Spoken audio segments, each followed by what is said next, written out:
Recording is in progress. All right, so really quickly, let's talk a little bit about perspective because I see, and this is exactly where I thought we would be, right? Like I see we're sort of struggling with, now that we can create any kind of perspective, we can just adjust these things in real time with our mouse, our cursor. What do we do, and how do we sort of really think and interrogate perspective projection? So let me just I'm going to go to my color wheel and go to the properties. And you can see that I already have my lens length set to 25 millimeter. That's a pretty wide angle lens. By default, Rhino does 50 millimeter. I actually have a 50 millimeter lens. It doesn't zoom in or out. And it's amazing how much it zooms in, and then crops everything out that you want to see. So when we're trying to get inside a space and see a lot of things, I would go down to at least at the most 35 millimeter, maybe even further down, like a 28, maybe even 25, depending on how this is working for you. And now I'm in perspective, right? And you can see that if let's say I want to sort of make myself look like I'm standing on this slab, then I need to sort of understand what the height of this window is. And let's say this window is really, let's see, it looks like it's a good 18 feet, about 20 feet from this floor to the ceiling. And so I'm thinking in terms of, okay, let's say this is 20 feet, this would be 10 feet, that would be 5 feet. I'm going to start to position myself accordingly, right? Let me just name this view. I'll just make it perspective O1. Sure, why not? Just in case I want to come back to it later. Same thing on the outside, right? So if I know that this is 40, right? A lot of you are sort of standing back, and now my eye level is right around right around the slab there, right? What I want to do is bring that eye level down. And so what I'm going to do is I'm going to tilt it like this. Now you can see what that does is the parts that where the building meets the ground and are closer, therefore closer to me, are less distorted. And the things that are way up here become more distorted. But now you can see that this looks like a much taller edifice, and that eye level is somewhere in this neighborhood. And then as I start to put people in, I can yeesh. Sorry, I thought I could draw that a little better. My sort of creepy scaled figures here, right? That then the things start to match up accordingly, right? So um, anybody that's sort of closer to me would their feet would be sort of lower, but eye level sort of remains the same, right? And so if we start to think in terms of a ground plane that these people are sitting on, right? We can have some trees,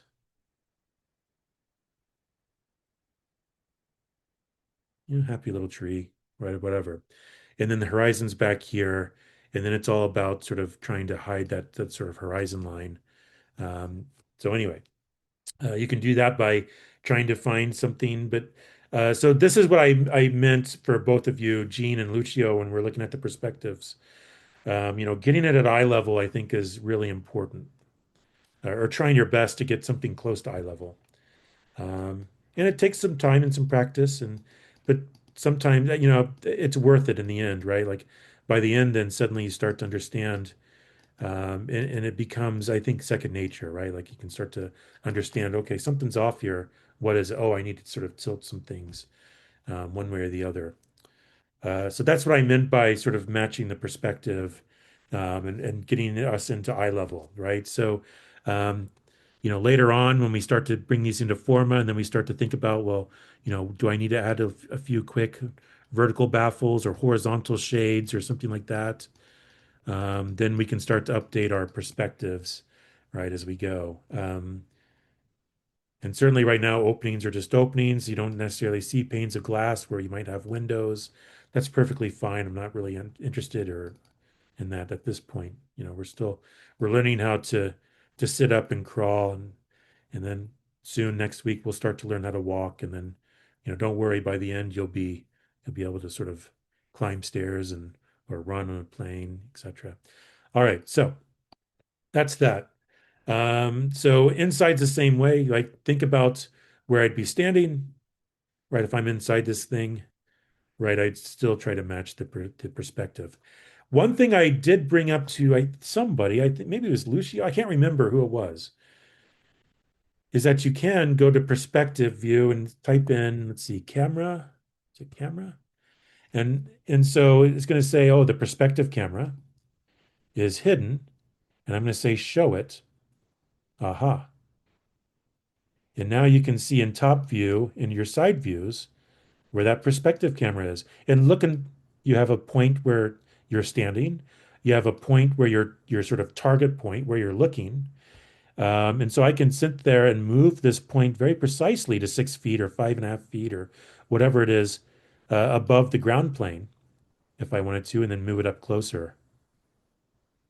And so you could always toggle that camera on or off if you need to. So I went to the perspective view because I want to see the perspective camera, and I typed in command camera and I said show. And of course, if I want to hide it again, I can just say hide. So in perspective view, it's labeled. That label, I've sort of clicked inside that view. The I understand the perspective is the active view because the label is blue, is highlighted. And then in the command line, I just type in camera and I can say show. And then you can see the camera in all your ortho views here and start to move it around how you need, right? So if you want to get a little more precision, um, right, or you want to see just how far, whoa, look at that. You can easily, the most dangerous thing when you do this is making a mistake like I just did. And then suddenly you're like, what the heck how do I change this again? But anyway, looks like I was tumbling the camera a little bit sideways, rolling it. Um, okay. And then one last thing I'll say about perspective is that, and maybe you noticed this. Let me just type in camera and turn this off again. Hide. But you'll notice that really not, this is a 3 point perspective, not just a 2 point perspective. So if I draw these lines, like, right, these all would converge. Everything going in this direction would all converge at a point somewhere way off my screen, but off in space that's direction. All of these points converge at a at a point, right? That's right there on my screen somewhere, right about here. Yeah. And of course, I could just continue that on and make a grid over here and start to populate this with trees and people and stuff, right? If I wanted to.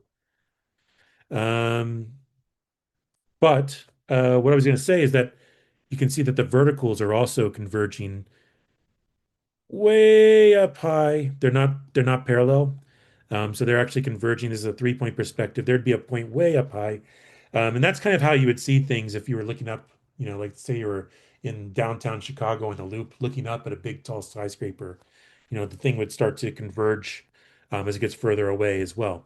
There's another type of perspective where you can actually you can tell Rhino to actually make a true 2 point perspective. If you go here to the label, and right now, by default, it's just set to perspective. But if you set to the 2 point perspective, it's going to try its best to keep those verticals parallel. So if you don't like that sort of 3 point perspective look, you think it's a little too distorted, you can always go to 2 point perspective, go to set view. We have top, bottom, left, right, perspective, 2 point perspective. You've known this before because we used it for isometrics, right? But if you go to 2 point perspective, then it tries to keep those verticals as vertical as possible, parallel as possible. Um, Even while everything else goes to a vanishing point off in space somewhere. Okey doke. All right, so that's Rhino, and that's just sort of again trying to match the perspective. And look, here's the thing, right? I could always, if I'm unsure, I could always sort of take that, capture that, capture that, capture that, capture that, mix, and then bring a bunch of those in, and then start to try to figure out which one matches the perspective better, the best, right? Which one looks the best? Which one looks not as off as the others, right? So that's kind of the way to maybe look at it if you need to. All right, so that's Rhino.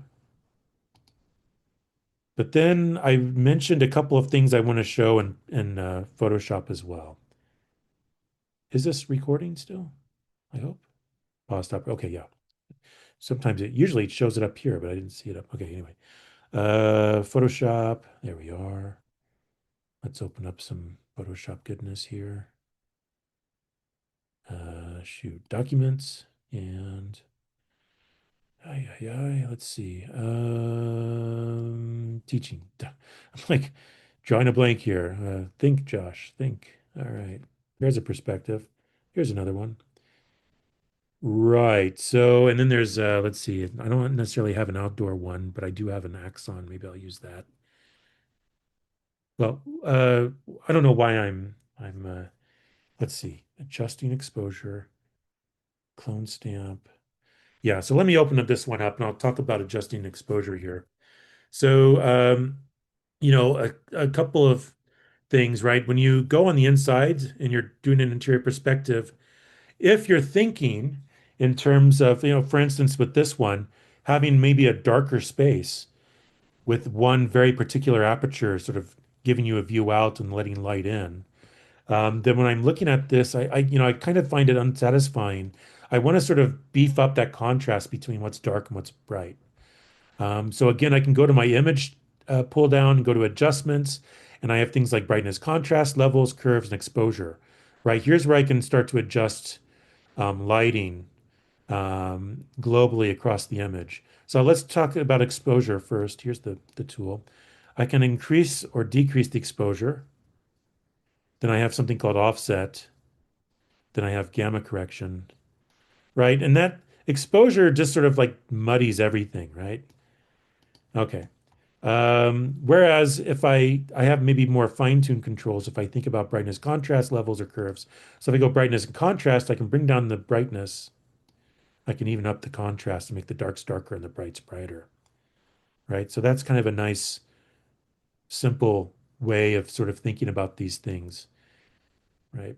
And again, as a reminder, if I want to do this and be able to go back and continue to tweak things, I can double click on that background layer that has a padlock, just make it its own layer. I can turn it on and off. And then I can go to my adjustments above and go brightness, contrast, use that Option or Alt key on your keyboard. And then I can go to my brightness contrast. I can adjust it here and it's parametric. I have a series of sliders. I can always go back and undo it, up the brightness, fine tune, tweak things as I go, depending on what I'm going for here. Let's turn that contrast down, just darken it a little more, right? Etc. I can always come back and undo it or change it later. Um, right. So that's what I meant by adjusting exposure. That's one way to sort of think about these things. Perspective matching in Rhino, I covered that. All right. Another thing, I'll just bring up maybe an example here. Let's see. I think I had some Photoshop demo examples. Let's see what I got here. Here, I'm actually adding grass for some reason, even though it's not maybe the most appropriate thing to do. So let me just bring this one up and I'll show you what I'm doing here. Okay. So there's a few things here, but one thing I mentioned with Gene, when you're looking at the outside and you have an uneven sort of ground condition, right? And you want it to sort of look a little more like realistic, like things aren't just slammed in with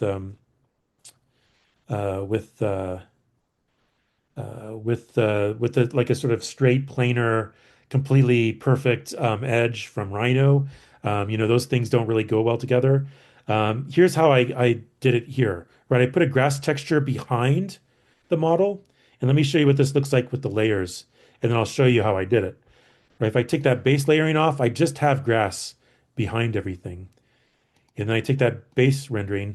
Look, when I turn the grass off, you can see that I basically just erased with a grass eraser, a grass textured eraser, so that it just shows the grass behind in this sort of grass pattern. It's a fantastic little workaround. So you don't actually have to try to like model blades of grass. So let me show you how I did that, how that works. Let me just start a new thing here. I'll just open up one of these. Let's see. Yeah, maybe I'll just use the same one here. There we are. Right. And so first things first, let's say I want to actually add some sort of softscape. Let me make my cursor and maybe add some softscape in this little triangle of patch here, right? And then look like there's a concrete pad rising out of it. Anyway, let me just clear that, turn off my annotate tools, and go to town. First, I'm going to, let's see here, use my polygonal lasso tool, and I'm just going to get rid of this opaque piece of plane here. I'm just going to delete that away. You can see now I have a transparent background, where that ground used to be. Right? You can see the checkerboard, just like the sky has one. Um, and let's see, I'm going to go ahead and go through some of my files and look for, let's see, Entourage. Here we are. Look for some sort of ground texture and try to see if I can scale it. And the reason I'm also looking at this is because you mentioned Lucio that sometimes you find a texture that you want to use, but then it's too small. Like if you try to stretch it, it becomes pixelated. And I agree, that's really vexing. So I'll show you also how you can take a texture and begin to sort of expand it out without it looking like a sort of like an early 1990s web background or something that's clearly tiled. So I always looking for different ground covers that I think might be useful later on. Let's see if I can find one. That's an interesting one. Dandelions. Ooh, that's fancy. But here's just a nice grass texture. You can see here that in perspective, of course, it looks larger. The blades of grass look larger the closer they are. And of course, as it recedes back into the background, it sort of reduces in scale, just as we expect in a perspective. So maybe I'll try this one. Let's see if how well this one works. I'm just going to select all, Control A, copy, Control C. And then where is it? That's here. There we are. Just turn this one off and then paste. So you can see that I'm not going to be able to scale this up without it pixelating, right? So a couple of things I need to do. One, I need to extend this outwards and have it so that it doesn't look like it's obvious that I'm just sort of repeating it over and over again in some certain ways. I'm going to use the clone stamp tool and some copying and pasting to do that. And then I'm going to place it in my collage in the right layer, and then I'm gonna sort of sort of rusticate the edge here along the edge where the concrete meets the ground, in order to make it look a little less floaty, right? A little less photoshopped. Might even turn this just a little bit. There we go. And I'm just gonna paste again. Here, paste another one. Let's think about how these might sort of tile up. Might again change the orientation just a smidge here in different ways.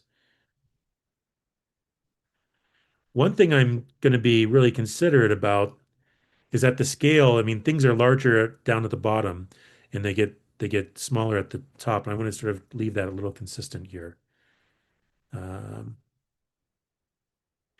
and so if I put this over, I'm really close to covering that up. Something like this. Yeah. All right. So I'm going to just do one more. Bring it on over here. Let's see. Holding down the shift key and selecting all these at once and moving them.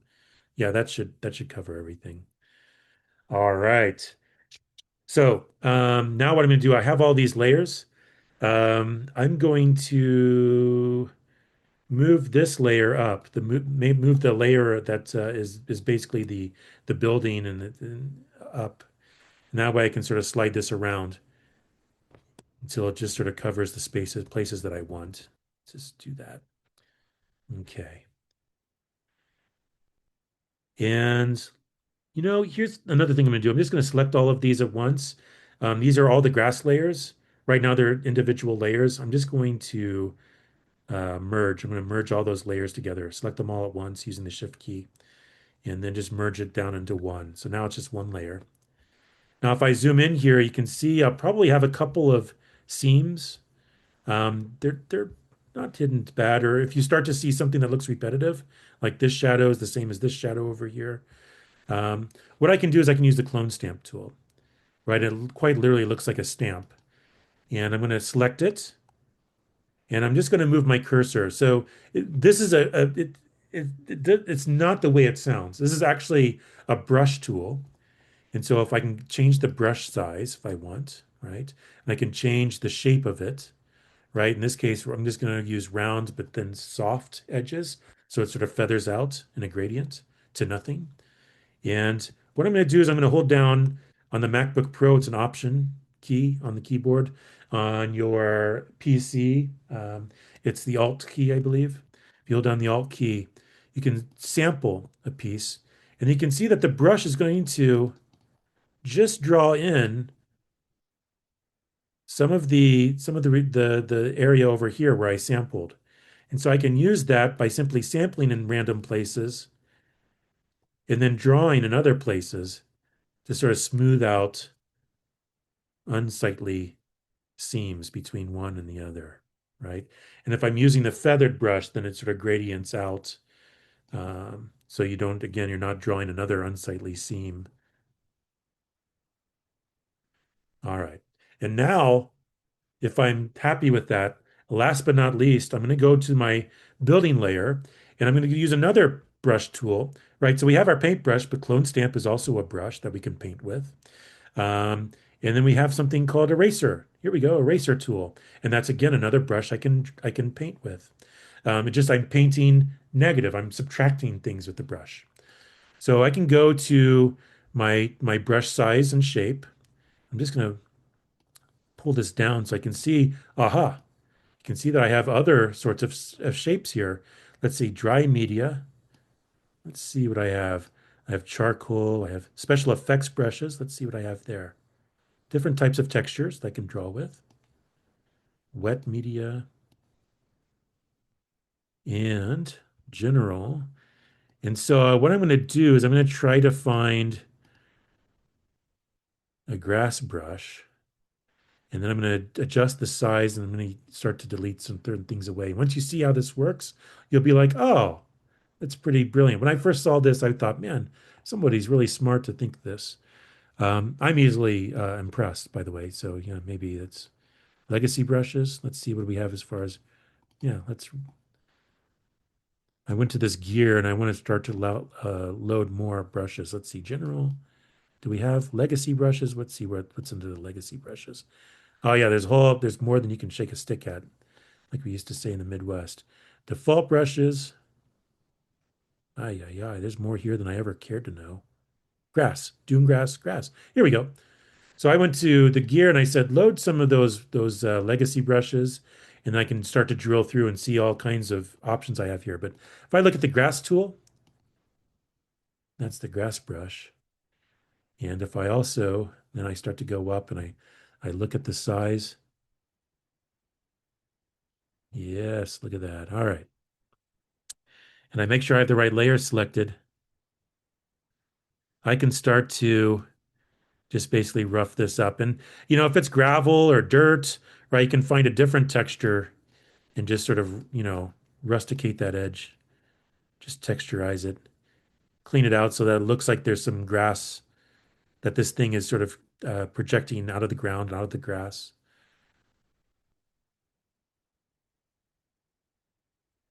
And you can see that by softening that edge, it just looks a little better. It just looks a little right. And then it doesn't stick out. It doesn't stick out like a sore thumb. So eventually you will get to a point where you want to start making things look more photorealistic. And so this is one way. Oops. If I don't hit the sliders on the side of my window here, I can just sort of click and hold and drag, and it just sort of moves that grass brush around for me, different scales and different rotation angles until I get everything just looking just right. This is where you can start to do your monotone voice and start playing around like Bob Ross maybe.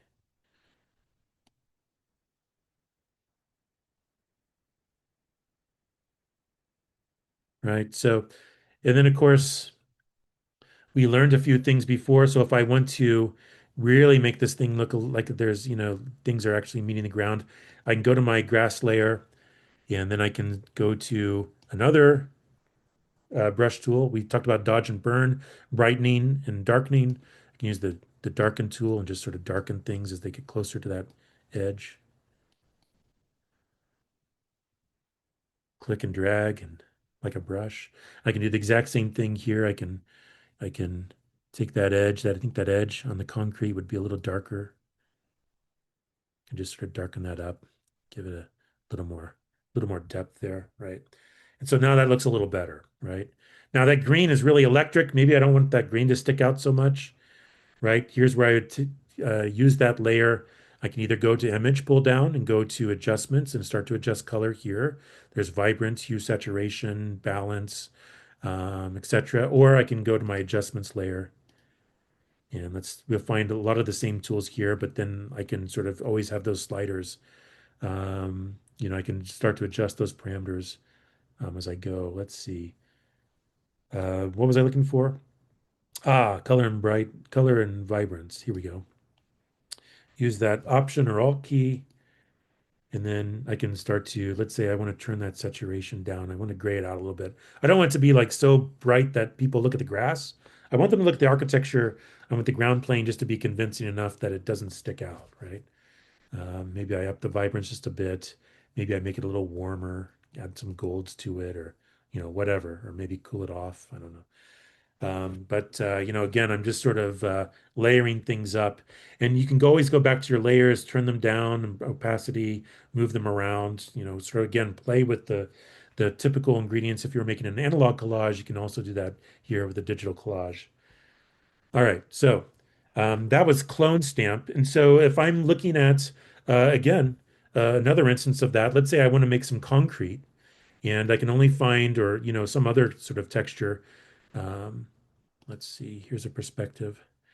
But I need to sort of stitch together several concrete textures in order to make a larger texture without so I don't have pixelation, just like Lucio was talking about. I did that with some grass, but let's do that with some concrete really quickly and really demonstrate clone stamp a little better, because clone stamp can be really handy. Let's see, there's a concrete texture, there's a concrete texture. I'll bring these two together. Let's see, there, that one's open. That one's open. Say, select all and copy and paste. I'm going to move this up so that's sort of on top. I'll do the same thing here. Select all, copy and paste. You can see that there's a pretty clear seam there. Maybe, maybe not. Yeah, let's see, there's a pretty clear seam there. And so if I take these two layers and I select them and I merge them, right? So now I have just one layer. You can see that I still have that seam. I'm going to use the clone stamp tool. Where to go? Right here. Looks literally like a stamp that a notary uses or something, right? Use that Option key, and you see how the cursor changes to a target. So maybe I'll target right here. Now you can see that it has a texture that it wants to draw, and I can start to now maybe I sample over here and start to sort of smooth that seam out. Let's get a little darker stuff here. Start to And I just want to sort of get rid of any repeats too. So like I saw, for instance, that this looked too much like that again. So I'm just going to sample in a different place and try to paint that out. Right now I have something that looks a little more seamless. And then from there I can start to let's say what do you call it? Transform, distort or skew. Yeah, it's distort. Now I can sort of stretch this into place, depending on where I'm putting it in my perspective. Let's see. Maybe it's, up here or something, or whatever, right? So that clone stamp tool can become really handy when you need to sort of clean up a seam that you don't want to see, or you want to sort of smooth things out. Um, it definitely works with a lot of material textures and ground covers and things like that. Just to demonstrate that once more, let's look at a ground cover that might be handy. I'll just turn that layer off, turn these off. Let's see what other Josh, what, goodies I have in here. excuse, Yeah. can I, where's that distort key? Where's that icon for distort? Oh, yeah, very good. Let me be clear about that. Let me turn this layer back on. So let's say I have this concrete layer, edit, pull down, transform, and there it is, distort. And what that lets you do is that Thank you. lets you take each of these and then begin to sort of match the perspective. So again, this implies that you sort of have the rules of perspective. You understand them and you're able to sort of keep them in your head. Like sort of match these up to like if they were again matching up with edges and going to a vanishing point off into space. Yeah. So yeah, edit, pull down, transform, and then you'll see a number of them there, but distort is that's what I found to be the most useful one that gives you the most control and isn't frustrating to use. Let me just again go back to let me pull up on one more and demonstrate clone stamp again when you need to make like let's say a field of stuff. Let me use these dandelions as an example, right? This sort of meadow with dandelions, because you can really see the scale here, right? So you can start to see how these things just become a sort of sea of gold off in the distance. Um, as things flatten out, as they get further away from your eye. Same thing here. Let's say I needed to start to make a larger ground cover. I could copy and paste this. Obviously, that's not large enough. I can copy and paste this. Oops, this is the same one, right? There we are. Paste that one. Okay, that's a different one. Now I need to be very careful about scale, but there are ways to sort of, oh, sorry, excuse me, sort of move these things around and try to stitch them up in interesting ways, and then to sort of hide and blend them using the clone stamp tool. So I might again copy that, paste that around a couple of times. I'm not so interested in what's happening up here at the close to the horizon. So let me just do this. I'm going to select all three of these layers and I'm going to merge them. Merge. All right. And then I'm just maybe I'll use I don't know, maybe I'll use this lasso tool and I'll just get rid of everything that sort of breaks with the meadow here. Just select it and delete it away. Why is it doing that? Delete. Oh, I didn't have a layer selected. There we go. Yeah, just start adding emojis for randomly. That's great. Thank you. Um, and then you'll notice a couple of things. Probably before I merged these, I should have left them as separate layers and adjusted their coloration just so they match a little better. But even so, I mean, maybe I can sort of clean this thing up. I'm going to go to the clone stamp tool. I'm going to start to sample right here and then start to blend some things together. Do the same thing over here and start to push and pull. Try to get rid of obvious seams here.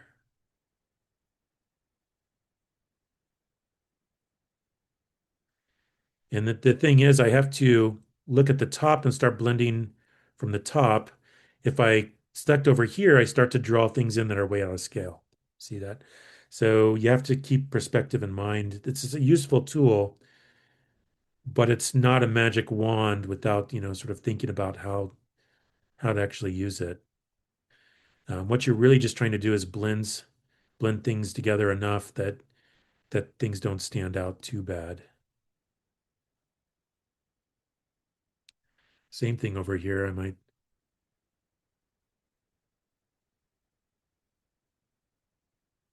try to blend these things a bit.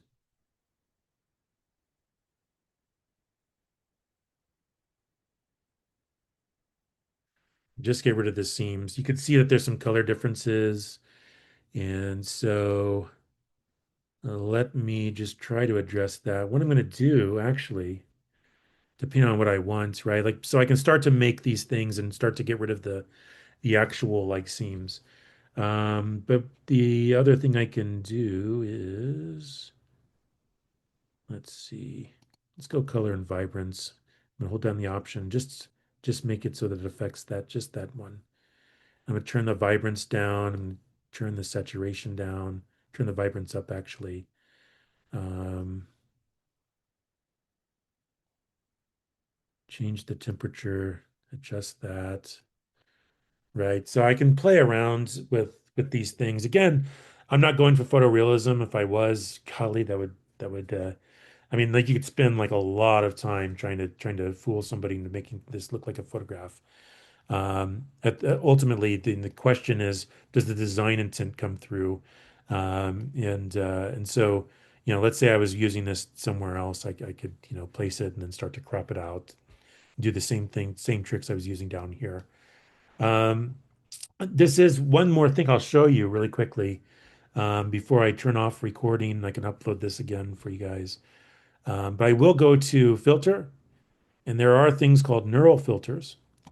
So these are all the sort of tools that Photoshop is starting to try to automate through some machine learning. And so things like skin smoothing, it can sort of recognize your portrait and start to remove blemishes. So if you're into photography and portraits or fashion or editorial, you could always, do something like makeup transfer, smart portrait, etc. Same thing with landscape. You can start to change the look of things. It's called uses control net. It sort of traces things called it's an algorithm called canny edges, and then start to repaint inside the lines. Style transfer. You can start to do a color harmonization if you start to have multiple layers and things like that, color transfer, etc. So there are these tools too that can start to help you sort of harmonize, let's say, bringing in a human and then into a space and trying to sort of make it match the color and things like that. Here's an example of that. For instance, let me just show you an example of how those work. Let's see, my elective last spring, we did, hey, where is it? Am I just dumb? Maybe I am. Yikes. Or did I just get rid of it to clear space? 367, 480. Okay. Well, I was just going to show you an example, but for some reason I don't see it here. Huh.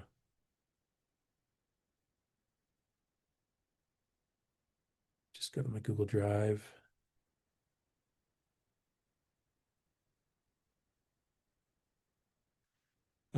Sorry, there was a point to this. Um, my brain's glitching hard today. Guide to line, guide in architecture, book draft. Let's see. Right. So here's an example. We took a photo of ourselves posing in front of the architecture building. Then someone decided to use these neural filters. We placed ourselves in a completely fictional space and then tried to harmonize with the color and the lighting. So in this case, we have some pretty dramatic light behind us. We're mostly silhouetted except for around the edges, etc. Then adding the shadows and things like that. It'll do that kind of stuff for you automatically using some of those neural filters. Sometimes they work better than others, right? It's not exactly a magic wand, but sometimes it's really helpful to sort of automate some things when you need them, right? So that's again another set of tools you can use. I went to filter, pull down, and then down, let's see, just three down, neural filters, and then it starts to open these things up, and it basically then downloads some models and some weights to your locally on your machine, to then, again, like again, I don't have colorize, so if I wanted to run colorize, I'd have to download the model first. Zoom, depth blur, removing artifacts, upscaling and resizing things, But anyway, those are some other tools you have at your disposal now, and just like with close that. Just like, oh no, maybe I didn't want to close that. Holy crap! No, no. Workspace essentials, reset neural filters. I think I just need to close these out. Let's see. Yeah, here we go. I just hit cancel. All right, there we go. Back to my original interface. So anyway, sorry about that. But where I was going with this is that just like with the properties and how you can select the subject, remove background, right? Like Adobe's been learning and using machine learning for a while to sort of um, automate some of the more difficult things that people find tedious. Like, it's easy to remove a let's say a background when you have a bunch of clean edges, but when you're talking about a face with hair or a head of hair, or you're talking about a tree with lots of leaves, lots of surface area, then removing the background or selecting just the subject can become a real pain in the rear. So these tools are actually pretty handy to let the machine sort of work for us rather than the other way around. All right, so just some quick things that I didn't mention on Tuesday, but seem to maybe be a little helpful for you. Um, maybe they're helpful for you here at the end. Is again, just sort of thinking about how to some of the feedback I gave you guys specifically. I think a lot of people would hear the same feedback, like adjusting the perspective, matching it, and trying to make it eye level, and then being able to adjust exposure and things like that.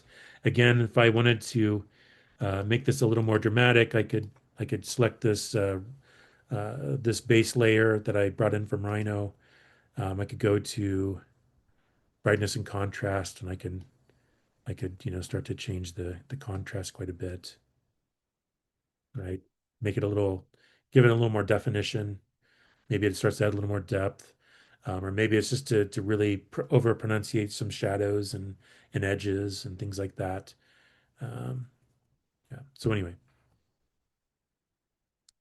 I very rarely just take any image from my phone or I have a Nikon DSLR. Very rarely just take it without adjusting things.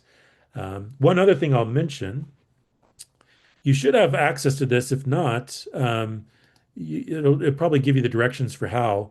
But there's something called Camera Raw filter. Even when you're not using a RAW format like from a DSLR, these tools are pretty handy because they put exposure, contrast, highlight, shadows all in the same place. So you can begin to sort of play around with them all in the same interface and then import it back into Photoshop and play around. Do I want darker shadows?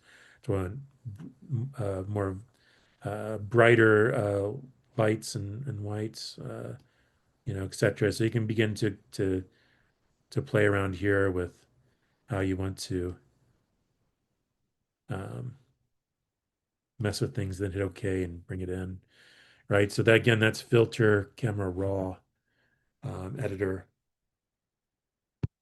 and it'll work on JPEGs and PNGs and things like that, I think. All right. So again, just another level of demonstrating a few things for you guys that might be helpful over the next week or two.